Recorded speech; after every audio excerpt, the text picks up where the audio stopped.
Não há nada melhor do que louvar e agradecer o nome do Senhor Jesus. Em todas as situações eles estão ao nosso lado.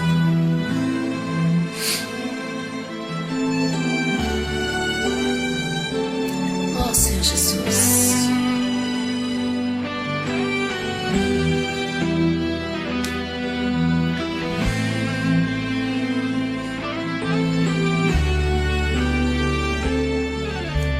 Como um cobertor que me aquece nas noites frias.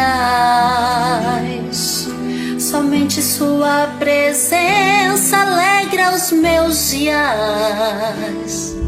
Ele sabe quando estou cansada, quando estou carente, quando estou sozinha, quando estou doente. Sinto suas mãos a me tocar. Com um toque de amor, tira a dor de dentro do peito, vai aniquilando todo medo e a tristeza deste meu olhar. Ele inclina os ouvidos para me ouvir, lá do céu manda seus anjos para me servir. Ele abre bem a porta pra ninguém fechar, quando quer fechar a porta é pra ninguém abrir. Ele expulsa os demônios, ele tem poder, faz o fraco ficar forte, lutar pra vencer. Ele acalma a tempestade quando quer agir. Esse é o Deus da minha vida que cuida de mim. Esse é o Deus verdadeiro.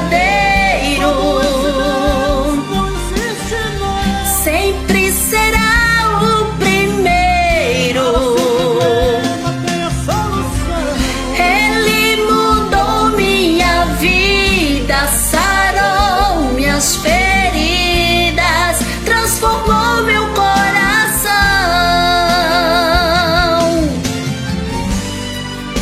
Oh, Senhor Jesus, como tu és fiel.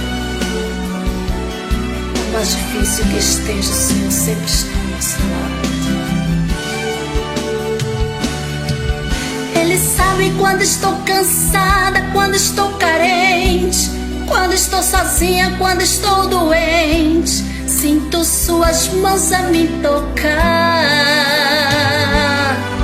Com um toque de amor, tira a dor de dentro do peito, vai aniquilando todo medo e a tristeza desse meu olhar. Ele inclina os ouvidos para me ouvir, lá do céu manda seus anjos para me servir.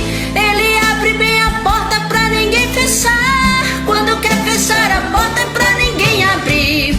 Ele expulsa os demônios, ele tem poder, faz o fraco ficar forte, lutar pra vencer.